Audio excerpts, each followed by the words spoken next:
All right, good afternoon, everyone. Are we about ready to get started today? All right. Thanks, everyone, for joining us today. I'm Lisa Badenfort with Ag Innovations Network.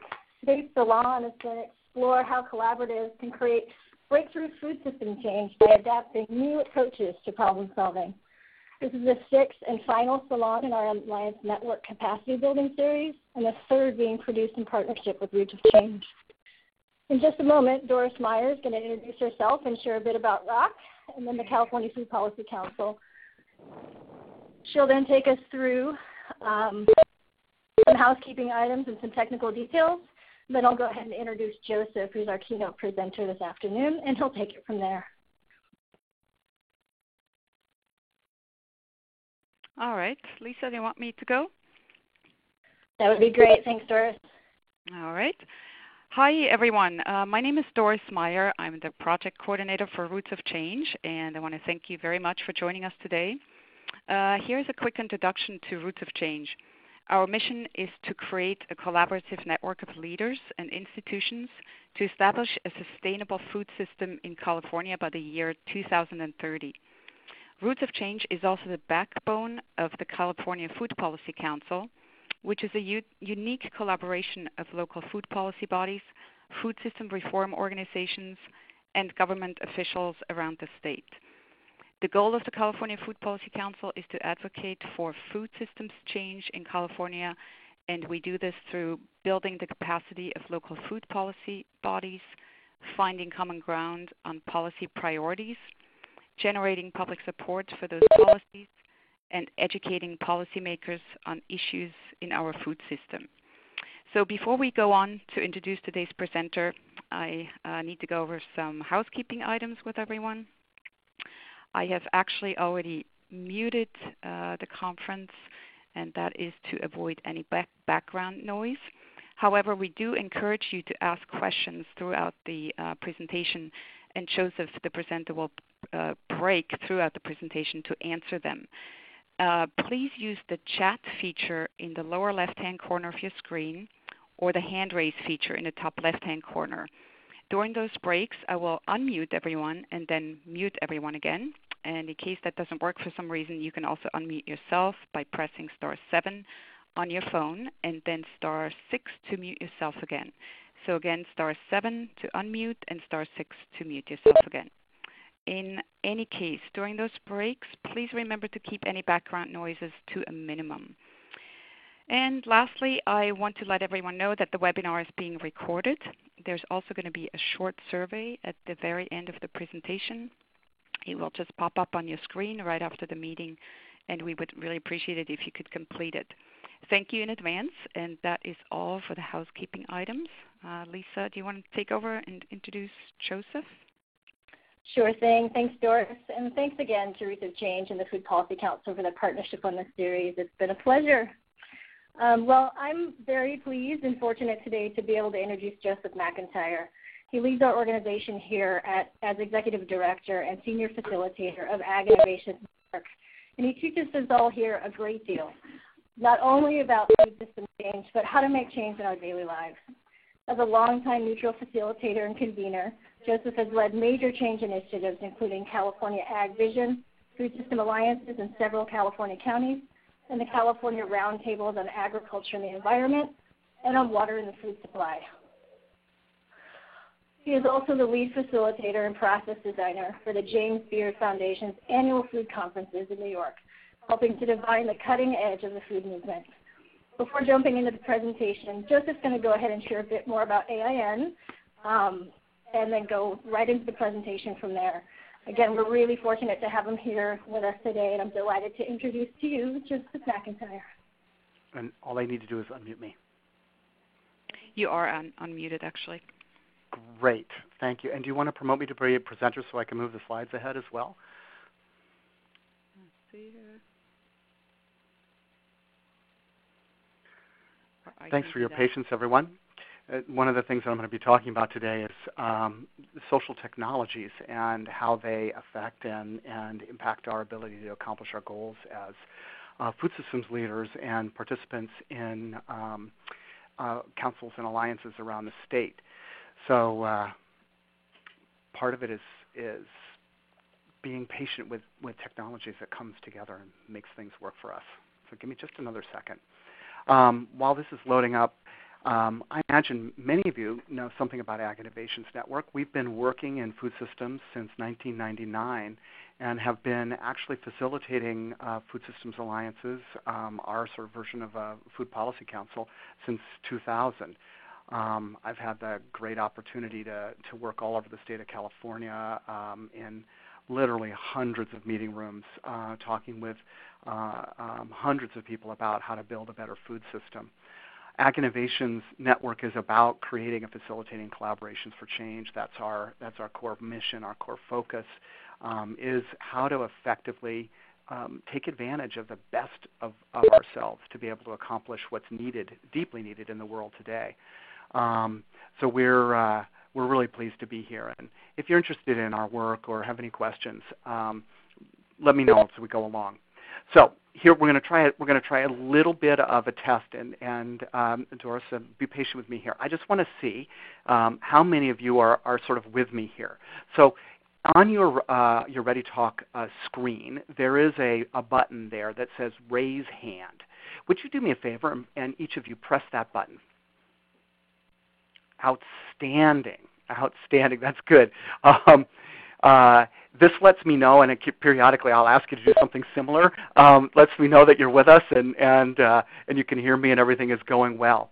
I also want to encourage you to use that raise hand feature whenever you might have a question or have a desire to talk. We're going to have a couple of minutes because of the way this works when we unmute everybody and we can kind of have a little bit of an open dialogue. The other thing I'd like to do is invite you to use that box right at the bottom where it says chat, and you can send me questions and comments along the way, and I will use those as an opportunity to go a little bit deeper into what we're talking about. So with that, and one of the things I want to tell you quite honestly, I find a bit interesting. We're in the collaboration business. It's what I love to do. It's what I'm about. And it's funny that this sort of advanced technology, webinar technology, in some ways isn't the most collaborative environment. So I want to encourage you to help me make today's webinar as interactive and engaging for you, because that's why we're doing it as we can be. So please jump in. Here's a little bit about where we're headed. When we sent this out to you, we sent out the question or wanted to answer the question: can we be more effective as alliances? Can we get out of gridlock and accomplish, maybe that which is just a little bit above, quote, low-hanging fruit? And I'm going to talk a little bit about that because I think that's important for us. I also want to talk a little bit about the actual way that we run ourselves in our meetings, because I think there's a really important concept of social technology that will be helpful to you as you talk about how to become more effective as an alliance. We'll talk a little about some collaboration models, because understanding what kind of a collaboration model you're working from helps you understand what kind of structure makes sense for you. Similarly, we'll talk a little bit about problem-solving approaches. And I'm going to introduce you to what I consider to be the cutting edge of problem-solving as well as collaboration approaches when we talk a little bit about Theory U and social labs. And I'll conclude with a little bit of a way to think about the future, which I hope you'll find to be helpful. So I hope that sounds interesting to you. We'll do our best to cover everything in the course of just 40 minutes or so. So let's start by asking this question. What is the purpose of your policy council, collaborative, or alliance? Answering that question turns out to be the key if you want to reach higher ground. So let's take a look. I'm going to ask you to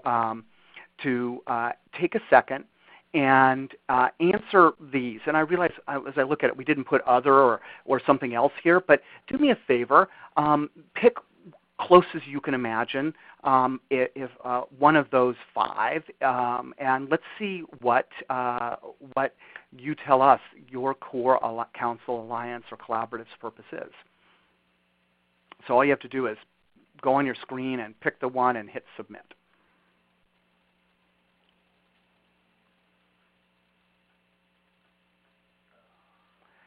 And I can see, and this looks like it's a poll where you have the opportunity to rank them from 1 to 5. So if you'd like to do that, that's fine, or just your top one is good too.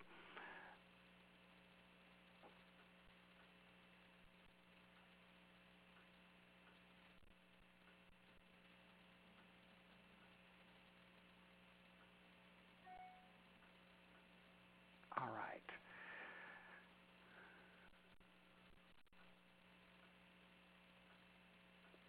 So I'm hoping you can see the results as they're coming in on the side of your screen there. Let me know. Can you see those? I'm not able to see your interface. I got to go ahead to one more? No, I didn't think so. No, we can go back. I need to close the poll first, and then then we can go for. Let's just start with the 17 people that have responded, and it'll just give us a little bit of an inkling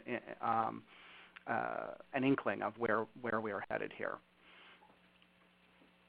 So if you go ahead and close that poll for us, Doris. Yep. We go back. And Sean and Tarni, thanks for letting me know that you hadn't seen the results yet. I really appreciate that feedback by chat. For some reason, it's not letting me close it. I apologize for that. I can maybe verbally. It's okay.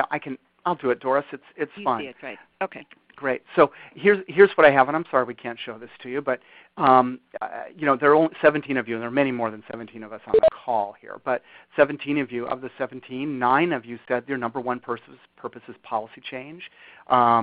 The 5 of you said your number one purpose is community organizing. Nobody listed education or project implementation as your primary purpose, but 3 of you said innovation was.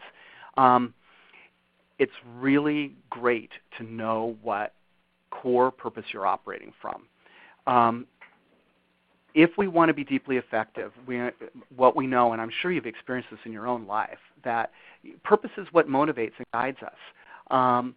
And purpose is, in my mind, a little bit different than an outcome, an action outcome. It's really the underlying thing that motivates us individually and determines our groups. Purpose also determines the right set of social technologies to use. So, for example, if your purpose is to do a flash fund development campaign for an important food hub in your area, then then you're going to focus on very targeted audiences. You're going to bring your allies together. You're going to keep a very tight message on point and leverage the tools like Indiegogo and others. If your purpose, however, is to reframe the way the public thinks about what good food is in schools, we need a broader set of tools. We need to be able to influence the way people think, and so it requires more complex internal processes to your council and collaboration alliance, as well as for yourself personally. I want to make the argument to you that systemic change requires personal change. Personal change meaning within ourselves, within our collaborations, our councils, and our alliances. In effect, if we want to change things at the deepest possible level, we've got to look inside at the way we're contributing to and the systemic nature of the world that we're living in so that we can be most effective. So when you think about reaching the sort of highest level of ground, certainly higher purpose matters. If your purpose is a broad one, justice and equity in the system, that will cause you to have a broader framework and want to use tools that take more time but also potentially yield deeper results. Now, one of the things that's interesting is that social technologies, which I define as the tools that we use as human beings to be more effective in working with each other, evolve just as physical technologies evolve. And I think you'll find this next slide to be kind of fun. It turns out that in 1876 was an important year for the social technology that most people think about when they think about running meetings. That's the first edition of Robert's Rules of Order. It's also the year that we first patented the telephone. And what's ironic is that that today, even though we are well more than 100 years, 130 years past that, and as you can see from the left side of that column, we've gone from patenting telephones to doing genome editing. Most public deliberations, maybe not in your alliances, councils, and collaborations, but most public deliberations are still using variations of that very first edition social technology from Robert's Rules of Order. Good news, we've learned a lot about how to do things better. In 1982, what I would argue one of the most important or first books in sort of facilitation that really looked at how to popularize doing a better job with meetings was published, how to make meetings work. It's still a good book today. In 1990, Peter Senge published The Fifth Discipline, which is the first attempt to sort of bring systems thinking into the way that we do decision making and future thinking. Many of you have probably never even heard of Roberta's Rules of Order, but which is a sort of a modern and more humane way of approaching, quote, parliamentary procedure. And then since then, really breakthrough thinkings in terms of where we're headed going forward have been published, including Otto Scharmer's Theory U and the work from Zahid Hassan, building on the work that Rios Partners have done all over the world in what are called social labs. And social labs are literally what they sound like, and we'll talk about them a little bit more, but they are laboratories that are designed to innovate society. And that's a pretty powerful proposition in my book.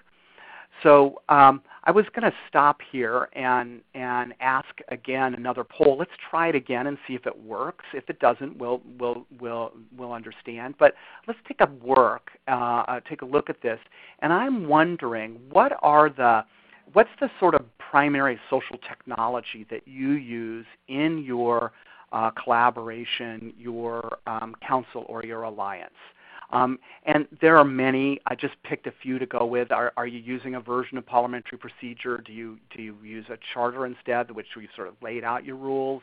Do you operate from a set of ground rules? Do you use a sort of majority rules kind of method, or something else altogether? So take a second and see where we are here. And it's good if you can go. We can do this fairly quickly so we can keep moving. Great, thank you. So we've got 5 of you have responded so far. We're good with 6 and counting. I know there are more of you out there because you all raised your hand so nicely earlier. There we go. This is a little bit like watching the election returns come in. Slowly but surely, each precinct is reporting. We're up to 13. Poll will close any minute. Yeah, let's give them a couple more seconds, and we'll keep going. This is great. So we're up to 18, 19. One more. Yeah, we'll make it 20. If we see if we can get to 20. All right. Well, let's cap it there. And let's see if you can close this one. Yeah. Great. Let's see what they say. But for some reason, it's not letting me display. I can close it, but can't display it. But you can see it. We can't display it. So let me again say. Let's see. I'm just looking. Who said this is your primary method? So of the 19 of you who responded, there we go. 4 of you use a parliamentary procedure. 3 of you operate with some kind of a charter. 8 of you use ground rules that are set by the group. 4 of you use a kind of majority rule, and a number of you use something else altogether, which is great. I want to say it's not so much that there's just because things have progressed, they're better. But I do think it's important to match the kind of social technology that you're using to the problem that you have. And generally speaking, the the parliamentary approach, which is fairly formalized, is really good at deliberation or kind of classic public decision making, largely majoritarian, and yet it can fall down or not meet our deepest aspirations when it comes to dealing with complexity, particularly when it has to deal with holding two things that are true simultaneously. And unfortunately, in the modern world, so much of what is out there is the necessity to hold this ambiguity.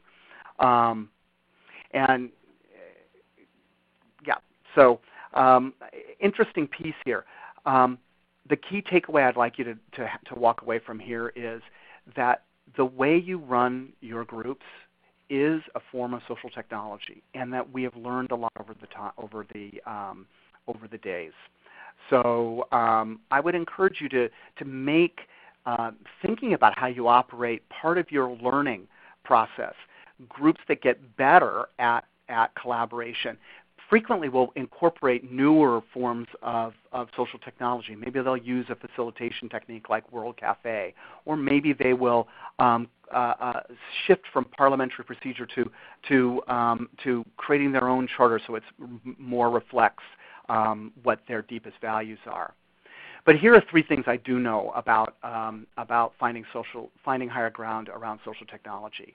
That actually it's not something we were taught. It's not something that we got in school. It's not something that we generally are trained in. And that collaboration is a skill, but it's also an attitude. And the attitude part requires a kind of emotional intelligence that takes time to cultivate. We can be kind to ourselves, and if we don't have everything in place that we might like to have, but it's good to be working along those paths. So I talked a little bit at the other 2 points, and just encourage you to think about the social tech. Think about the way your alliance, council, or collaboration works in the light of it as a social technology. Now, I want to quickly go through 2 frameworks that will help you understand a little bit more about the nature of your collaboration, regardless of what you call it, because there are common kinds, and each kind asks for and requires a different type of social technology and can have different types of outcomes. The 3 that I've placed here, I've framed them in a way which many of you haven't seen quite this way, but I would suggest that the 3 most common collaborative models are coalitions of allies, coalitions of enemies, and coalitions of multiple stakeholders. And what's interesting is we're at a time in the food movement where we have a lot of history in multi-stakeholder collaboration, but increasingly we're an ally-driven kind of movement, for better or for worse. The nice thing about the ally-oriented coalition is that it's made up of people who generally agree, and that's very conducive to collective advocacy. It's really a great place to come from. What's powerful when polls negotiate is it frequently creates breakthroughs amongst stuck things. So if your business community historically is skeptical of your sustainable ag community, or they somehow see economic development in a different light than you might see economic development in terms of scale or any other way, when you sit down and negotiate with them, it's possible for you to come through with some breakthrough things, because it turns out that in many cases those poles have strong attractions. In fact, when you bend them around, if you imagine they were wires, you bend them around, there's more that they agree on than actually they disagree. They may come from different mental frameworks. I've spent a lot of my career working in multi-stakeholder work, and it's certainly a powerful method that grew out of a lot of conflict resolution work and has done a lot in our movement to move things forward. And it's about finding solution spaces. I describe these as lowest common ground. That may sound pejorative, but that's another way of saying low-hanging fruit. These are groups that find the low-hanging group of fruit that most of us can agree on. They all, again, have their strengths and weaknesses. But I want to suggest there's another model that maybe you're not as familiar with. And I want to encourage you to think about, is this something that would fit for our collaborative council or alliance? And that's the notion that we become post-stakeholder collaboratives. And what do I mean by that? Why do we want to bring multiple stakeholders together in a room? My general answer to that is because you need multiple viewpoints to be able to see what's going on. But the weakness in multi-stakeholder collaboration is that unless people are willing to leave their viewpoint as a stakeholder and see the problem from the whole, you end up moving more towards negotiation than towards an assessment of what's really needed. There's an inherent limit to how far they can go. What we need is for each of us in our councils, collaboratives, and alliances to come with everything that we are, all of our experience, but be willing to put that aside to be able to see from the whole. So we talk about going beyond stakeholder positions and interests to focus on what's emerging in the future. It comes from a fundamental belief that's borne out in my practical experience over almost 2 decades now, that all views in the room are important, but there's no one right view. My experience is different than yours. That actually what we're in the business of doing when we're actually doing the business of our councils, our collaboratives, and our alliances is creating a new social reality.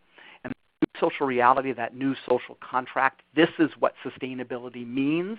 We begin to take over the muddy field of confusion that's in front of us.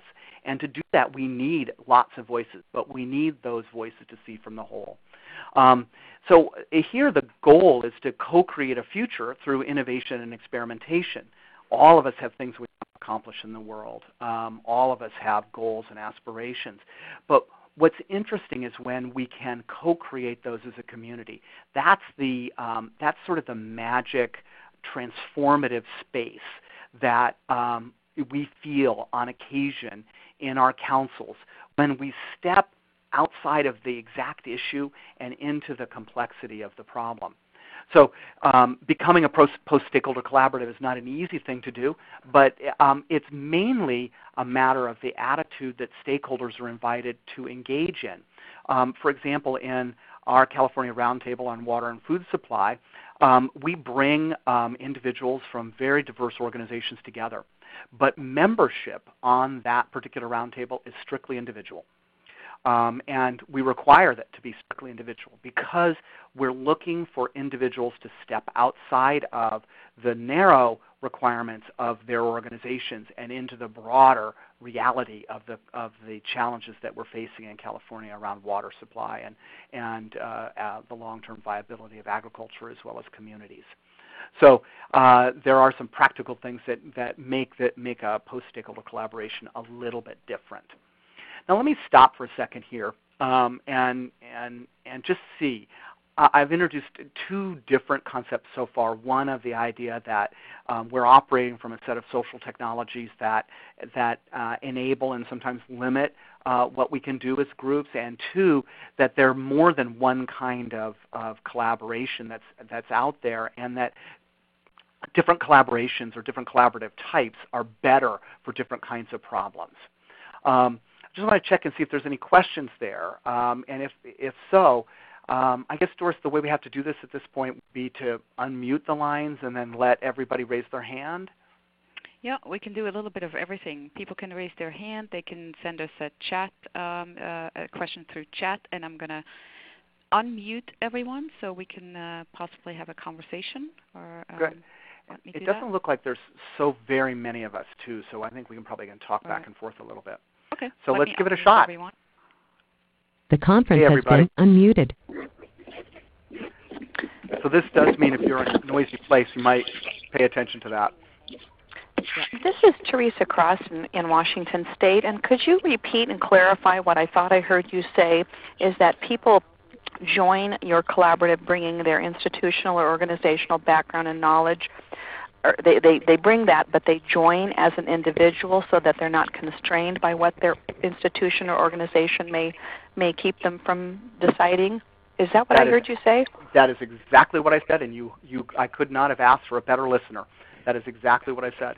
And what we've learned from the California Roundtable on Water Food Supply, which is one of, I believe, California's best social laboratories, is that the kind of thinking that they're capable of doing by being unshackled from having to represent their organization, but bringing their entire experience into the room is really nothing short of earth-shaking. They are really redefining how we think about water storage in California, how we think about what the real water challenges are.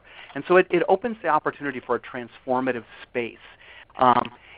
What many of us notice in running our councils, alliances, and collaboratives is that when we're collaboratives of organizations, it's almost impossible for people to leave the narrow interests of their organizations, or it's difficult, let's put it that way. So this is a different way of thinking about it. So it's a great observation. Other comments or questions? Thank you for asking, and thanks for helping me make this a little more interactive. I appreciate it. And there's no right or wrong here. I just wanted to give us a chance to stop. As I said, I'm an old facilitator at heart, and so I have the one-way communication model isn't my favorite. So, okay. Tim, well, this is John Bailey up at NCO. Hi, John. How are you? Good. I just wanted to ask, how do you recommend helping people get unstuck from their organizational membership so that they're not continually falling back into their habit of thinking from their organization's point of view? That is an outstanding question. So first off, it's a matter of ground rules. So how do we structure those rules? It's a matter of meeting culture. At some point, what we're hoping, and this has happened in our Water Roundtable and other alliances and groups we've had the opportunity to operate with over time, that a culture of collaboration comes into play, and people begin to see how it works, and they tend to work with it. But sometimes people are called out. Saying, hey, wait a minute, I get it that that's the interest of this, but I'm curious, how does it fit with everything else? And that one question, done by your facilitator, moderator, or somebody skillful in the room, is really helpful. And let me be more specific in how you phrase it. So, and I'm going to put this in quote marks. So I'm going to say, so John, I hear that you as a small businessman are profoundly concerned about taxes. Yet Jill and Wendy and Bill have said that unless we have enough resources to be able to do the economic development we want to do, we'll never accomplish our goals. How do we find the common ground there? Where do we go from there? And then we stop there and we let them grapple with the same complexity that we do. So with the right kind of facilitation, with the right kind of ground rules, and with the emerging culture that happens in a group, you actually can create that. I will also say that it is easier for some people than others. And we're also a little bit careful to screen for and ask for people who explicitly are willing to step outside of their viewpoints. In fact, it's part of the onboarding process in that group. So I hope that's helpful. Yes. Great. Well, look, I'm going to take another little question break in a little bit, but I want to keep going because I've got a few more things I want to cover with you. And thanks so much for piping up. It makes me feel like I'm not all alone on the phone here. So that's great. Joseph, but there is one more question, if you could answer great. that from I'd be happy Christy. If people are joining as individuals, then they are not paid to be there? Could be limiting. Could be limiting. It actually. Well, let me see. So let me tease parts. So Christy, it sounds like in your council or collaborative, people are paid to be there. I see what you mean. Some people are. Meaning they're covered. Meaning their time is covered by their organization to be there. Is that what you mean? Some people. Yes. Yeah. By and large, and I will tell you this, it's a gray zone. By and large, the people that come are still given paid time to participate by their organizations. But the contract they've made with their organizations is that this is a place where I am not explicitly running our organizational agenda. And let me give you a little bit of a background about this. It's important. We've run a lot of coalitions where We've had members that were paid to be there and to hold the line on their organization's interests. This can particularly be true when we're working with representatives of mainstream agriculture. We've become frustrated, and they become frustrated, because the kinds of collaborative environments that we're trying to create are not very friendly to people who aren't able to actually collaborate. So when we can relax that restriction for them by either inviting them outside of the format of their formal organization, or working with not formal representatives of a particular viewpoint, but others that could also represent a viewpoint, like instead of a Farm Bureau representative, a farmer, we're able to get a little bit more movement in our groups. I hope I did you justice on that. It's a good question. Thank you. Yes. Good. Well, let's push ahead, and thanks again for those questions. So let's talk a little bit about problem solving. And problem solving is a social technology, and when different kinds of problem solving methods matter. So we've talked again, and I keep telling the story, we said, well, wait a minute, it starts with being clear on what your purpose is, because that will drive the kinds of social technologies you have. And that will also drive the kind of collaboration you structure. Well, similarly with problem solving. I want to tell you that sadly I would argue that even though those of us in Western worlds are sort of trained in problem solving, most problem solving that I see isn't nearly robust enough to address the challenges that we face.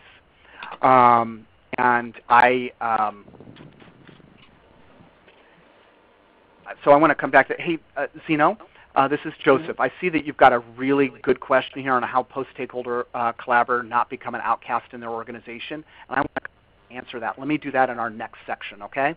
Just so I wanted you to know that I heard.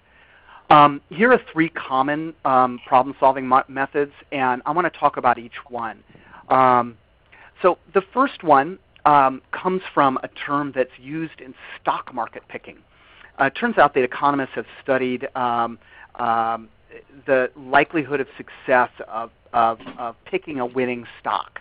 And at least when a lot of this research was done, they said you were just as likely to pick a winning stock by throwing a dart at a dartboard as you were through tremendous analysis. And so they've described winners and losers on Wall Street as being a random walk of chance. I'm not sure that in the concentrated financial environment we have today that's still so true, but concept is a sort of an attractive one. Unfortunately, this same approach is often used to problem solving, meaning I have a great solution. Somebody will come into a room, and I'll use an example that all of us have heard. We need a food hub. We need this. It could be anything. And what happens is that we immediately sort of download a framework, an idea, a solution. We read something, in Inspiring in a Michael Pollan book or wherever it may be, and we plop this into our collaborative council or alliance, and then the group sort of goes, well, okay, that sounds like a good idea, and yet they haven't gone through the process of actually thinking about the whole problem. It essentially puts the solution before deep engagement in the issue or community. By and large, this kind of problem-solving technique, and I imagine you would recommend, you could remember times when it's been used, is remarkably unsticky. Meaning you can get people excited about it for a while, but pretty soon they recognize that they weren't engaged in the thinking that led to it.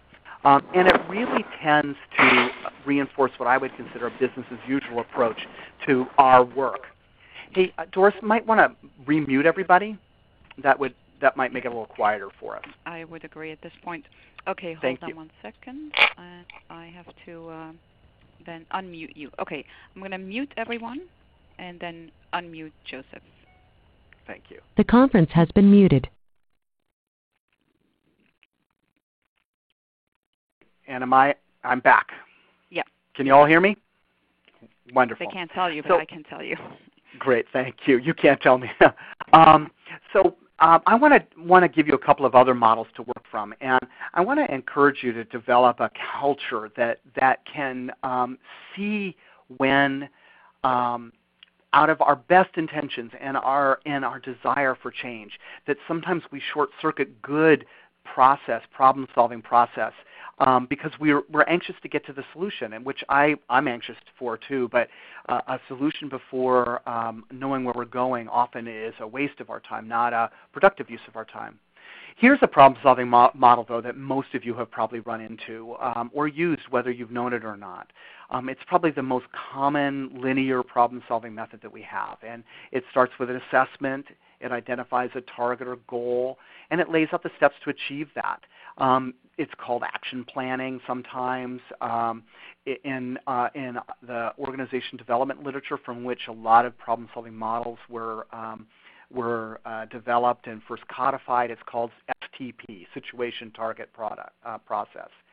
At a minimum, when you're taking on new issues or new areas in your councils, collaboratives, alliances, I urge you to take this approach to get an agreement on what the situation is, because frequently we actually don't agree with what the situation is, and therefore we can't think clearly together about how best to design processes. We might all agree with the target, but we don't agree with why the situation is where it is. So breaking things down into these three pieces allows you as a group to be more effective in teasing apart what you're trying to do. So, at a minimum, I would encourage you to use a process like this. But even here, this is sort of the first step of a very of what is a longer journey in decision making, and not decision making, but problem solving. Force field analysis, which is another kind of problem solving model, or it's really almost a diagnostic model, is more used when we're trying to understand where are stuck. And I would argue that it's one of the most useful things that we can use in the food movement today, because in so many cases we know that what needs to happen is just stuck, and we need to understand why.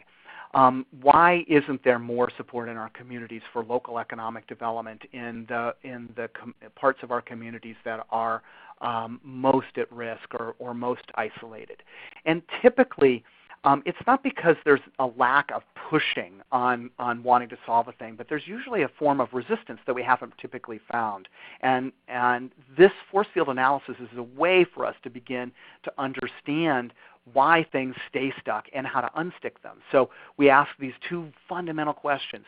For the situation that we're concerned about, what's driving change and what's resisting it? And it's a really interesting exercise, and you can create a very visual and energetic sense of these driving and resisting forces that once it's up on the wall really helps folks clarify where to be effective. One of the big hints in this particular method is that the key is to not focus on where you can push harder, but focus on where to reduce the resistance. Now, I want to push ahead, though, and say there are other models of problem solving that you should be familiar with. Appreciative inquiry, for example, which isn't a problem-solving model at all. It's a replication model. It says what worked in the past and what can we learn from it so that we can do it again. It's an asset-based approach. It's very important to have this in your toolkit, particularly when you're working with communities that have been considered to be problems. When that's just not the right way to be thinking about our brothers and sisters, particularly in communities of color that are historically isolated. There's tremendous assets there, and what we want to look at is appreciatively how can we work in alliance with them. Systems thinking, of course, is very important, and Roots of Change has done some historic work in systems thinking for the food systems world. Very useful analytic tool. Sometimes doesn't actually bring enough corazon, heart, into the matter to get people motivated, but very good for our thought process. And then I want to actually remind you that actually this whole problem solving and even these social technologies that we talk about are actually old things forgotten and remembered. That that in almost every indigenous culture, going back as far as we can look, there was some form of council or wisdom circle or something that existed to hold a community together in accordance to its values and its needs. It would place the whole ahead of the individual in general, and it would have a very rich and elaborate way of dealing with diversity and change and challenge. There is modern equivalents of council and wisdom circle running under both of those terms, which you can learn more about. I use and have used variations of council and wisdom circle in our work with collaborations all over. But it is also a form of problem solving. But I want to suggest to you that what we're trying to do in the food movement isn't solve a problem. If it was solving a problem, then all of these problem-solving things would have worked. In fact, what we're dealing with is reshifting a system that's profoundly out of balance with physical and ethical realities. And therefore, we need something that is actually much bigger than a problem-solving model. And this sort of leads us right into this last part of the presentation, where I want to share with you a little bit about what I consider to be the next frontier for councils and alliances and collaboratives. And that's to shift themselves from being either coalitions of allies or multi-stakeholder coalitions to becoming social labs, to be places where we're actually innovating the future together. The good news is that there's wonderful roadmaps that are available for us now, and I can just begin to show you what they're about, but I want to encourage you to learn more about them as we go along. So all of these new social technologies are designed to take us towards deeper purpose and deeper underlying systemic challenge. They are really about realigning society with natural limits and social justice. And let's not underestimate what this is about. I mean, we're literally talking about rejiggering modernity so that it actually can survive. And we're working on one sort of emanation of a deep problem. Whether you consider that problem the alienation of the individual from society, which allows poverty and social inequality, or the alienation of our species from the natural world, which allows us to treat the earth like it was a manufacturing plant. Either way, we're talking about a profound break from what's real in the world. And so we need social technologies that let us begin to cross that chasm, if you would. And one of the most powerful that I am familiar with is what's called Theory U. Theory U is a framework for. I'm going to switch and I'll go back to the slide in a second. It's a framework for rethinking how to think about change. And it's a movement in five. It's a movement in 5 stages, if you would. And the first part is about uncovering common intent. Remember, I started our presentation with the question of what's your purpose? What's the common intent that you have as a group? This is deeper than we're here to change policy or we're here to educate. It is to ask yourselves and to listen to others what life is calling you to do. What's deeply needed in the moment, right? No question we need policy change. No question we need more food in food banks. No question we need to alleviate hunger and suffering. But we also need to think about what's the way that we've created relationships between ourselves that enable those things to actually exist. The second is what's the most important phase of it all for you as alliances to begin alliances, policy councils, and collaboratives to become more effective. And it's a term called co-sensing. Essentially, when you do problem solving, when you are taking action, you're operating off of some kind of sense of the world, something you've observed. What's going on? Oh, here's the pattern I see. Here's what I see. And out of that, you've made sense of it. Unfortunately, most of us tend to look at the world through relatively tight blinders. Some of that's from our training. Some of it's just from our habits. Some of it's because it's hard to look at the world as it really is. Often it's painful. But what in this co-sensing phase, what we ask ourselves is based on our intent, let's look at the world as it really is. Let's connect with people and places and to see the system from the whole. It's a process that cannot be done in your meeting rooms. It requires going out in the field. It requires going to the communities, going to the farms, going to the electeds' offices. It is about seeing it as it is. The U is a process of information collection sort of on the left, but not sort of your typical scientific information collection, but information about both our internal and external states, so that you can go to that moment that artists talk about, the spark of inspiration, or scientists talk about that moment of illumination, where we connect to the source of our inspiration and power. There is underneath our work the necessity to balance two competing forces: the impetus towards love and compassion, and the necessity for power and strength.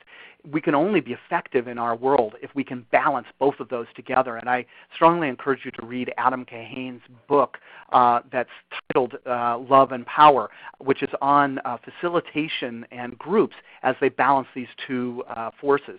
At the bottom of the U, this is exactly what we're trying to do: going inside, finding out what's really needed. But the right side of the U is what the food movement desperately needs today. It's about prototyping. It's about trying multiple things. Right now, our toolkit is bigger than it was a decade ago, and I hope it's a fraction of the size that it is 2 decades from now. We need to be creating 100 new experiments about how to distribute food, how to address poverty, how to do economic development, how to do environmental restoration. We need to have our alliances, collaboratives, and initiatives be living examples of exploration, laboratories, if you would, where we're brewing up a better future. And from that, we co-evolve the whole system. We actually work towards making those brilliant ideas and scaling them up. And it's very different than the typical way that we respond. And so I went backwards in my presentation. But typically what we do is we start by manifesting just action. We react. We do quick fixes. Well, we're going to go and do double bucks at farmers markets. This is a fabulous program. I have nothing but praise for it. It is wonderful. But it is, let's be honest, symptomatic. It doesn't address the fundamental income inequality that drives people to need that kind of aid in the first place. Mark Bittman, I was pleased to see, was the first food movement person to come out in public and using his kind of platform to say, well, wait a minute, it's not about food distribution, it's about income inequality. That was great that he said it in public in New York Times, but he's pushing down the pattern here. The next place that we often work is redesigning policies. This is a great and important place to do, and it deals with processes and structures. But it's these bottom two levels that, as councils, alliances, and collaboratives, we can actually really turn the ship. Because as leaders in our community, we're recognized for being the voice of wisdom in our community. And it is our obligation and opportunity to reframe society's deepest problems in the form of values, and to create a regenerating set of ideas that allow us to break out of patterns that essentially lock us into failure. The Theory U is a model, a framework. I commend Otto Scharmer's book on it. There's has detailed approaches that you can learn more about, and if this is of interest to you, and we could have a session that was just on that. I want to just take a minute and talk a little bit about social labs. Social labs essentially are the container in which the process Theory U happens.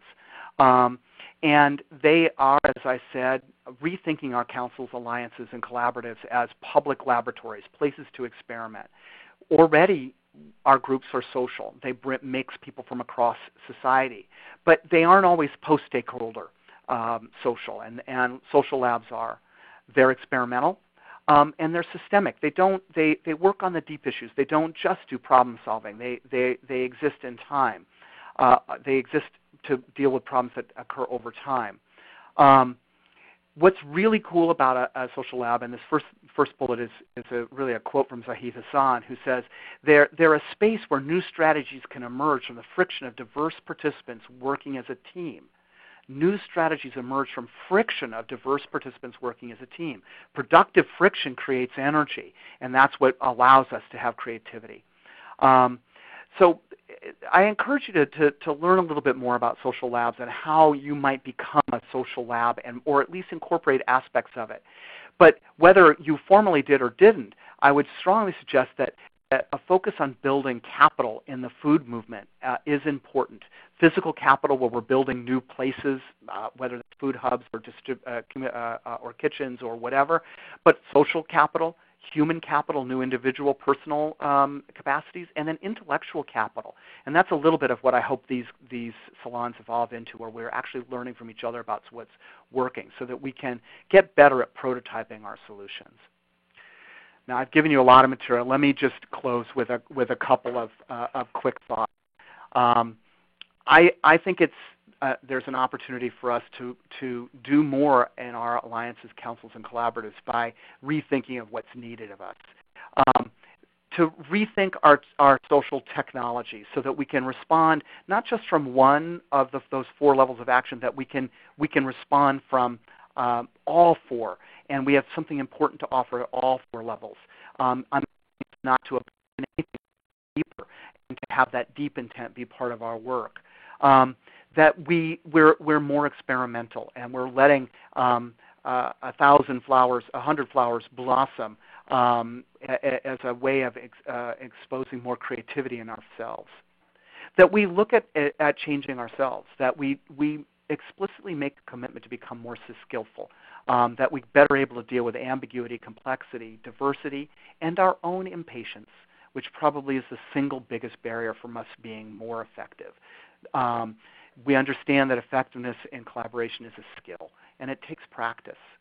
I would argue that if you want to reach higher ground, the real goal is to find the stamina to do it. This is the hardest, most rewarding thing you'll do. It's long-term. This is not the work that you're going to do this week and do something else next week. It's going to take a lot of people, and it's going to test you.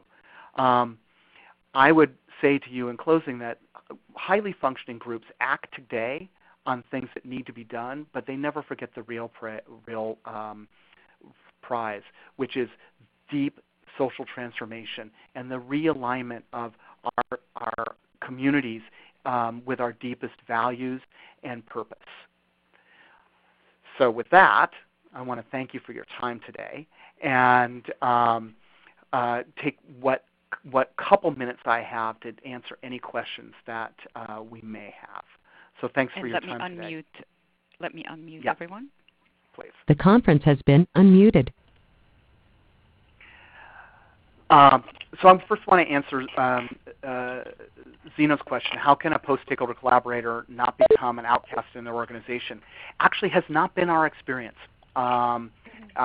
They, generally speaking, haven't experienced becoming that. I suppose it's the risk if they're acting completely counterculturally, but Zeno, we just haven't seen that happen very often, mainly because the space, that solution space that we're looking for is something that's really deeply appealing to their organization as well. Let's see. Post-stakeholder again. Christy Jameson asked if I could define post-stakeholder.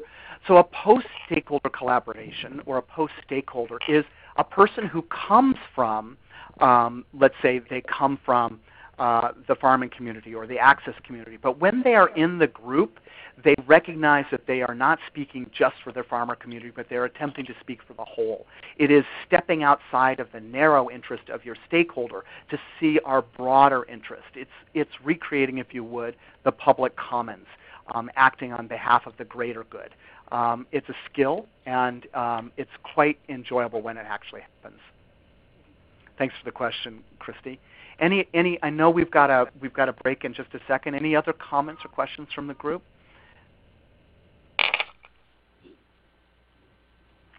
Well, I wanted to thank you. I appreciate particularly the ending portion, and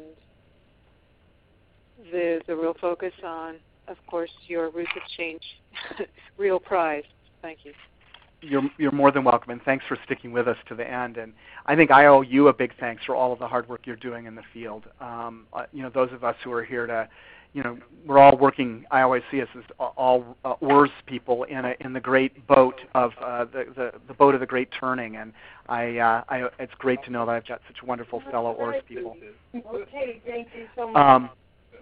So with that, if you do have any lingering questions to come up, drop us an email. Lisa Badenfort's email is there for you.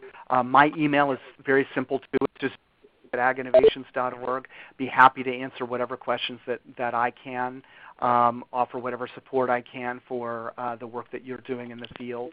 And with that, I want to thank Doris and my team here at Ag Innovations for their hard work today, and I wish you all a good rest of your afternoon. Thank you so much, Thank Joseph. you. That was a really great presentation, and we hope you all learned a few useful things you can take back to work right away and apply them. And please give us feedback on the webinar. The survey will pop up as soon as I stop the meeting. And thank you again, everyone, for joining us, and we hope you will join us again for a future webinar. Thank you. And I think with that, we can conclude the webinar. Thanks, Doris. Thanks, everyone. Bye-bye.